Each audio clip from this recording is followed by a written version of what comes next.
Welcome to Horror Story. Feel the fear in your bones, put on your headphones, and turn off the light. So let's start. A dead man can talk to you if he wants to. That evening, my friend Ellen and I decided to watch a documentary. My cousin had a big box of old documentaries from her deceased great-grandfather. We started rummaging through the box, but we couldn't find any interesting documentaries. Finally, when the box was empty, my hand touched a height on the right side of the cardboard box. It looked like something was stuck between two cartons on the right side of the box.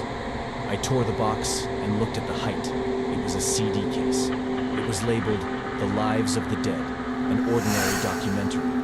My friend was surprised, because according to him, he knew this huge archive by name and had never seen such a documentary before. We were both going to watch this strange documentary for the first time. I opened the box, and out came a CD with a black front side. We stood in front of the TV. Ellen turned on the CD player and asked me to put the CD in. I was hesitant because I was afraid of being scared. It was a very strange feeling to be afraid of being scared. It's hard to even describe. At that moment, Ellen snatched the CD out of my hand and put it in. "You're not afraid of this stupid thing, are you?" He was brave, but I know too much courage is not good. The documentary started. We were surprised when we looked at the duration. It was a short 3-minute documentary. Maybe the rest of it was corrupted. We'd have to wait to find out. Ellen pressed play on the remote and the documentary started. As I expected, it was a creepy documentary. Ellen just stared at the screen.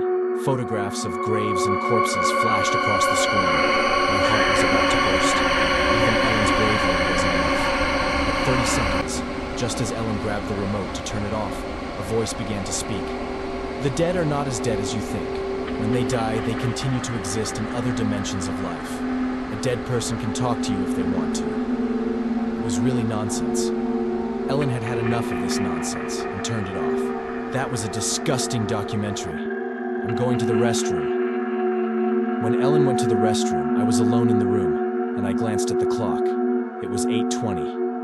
Minutes passed, and Ellen didn't come back from the restroom. Curious, I followed her, and when I entered the bathroom, Ellen was lying on the floor. There was no wound, no blood. I was shocked, frightened. I touched Ellen. She was as cold as an ice chest. I felt for a pulse. There was none. I was so scared. I called the ambulance and asked for help. They put Ellen in the ambulance and me with her. A short time later, I was in the hospital crying over Ellen, who was covered in a white sheet, when the expert who was examining the body came up to me and started talking. "When did you find this body? This person has been dead for at least 3 days. That's when that disgusting voice echoed in my brain. A dead person can talk to you if he wants to.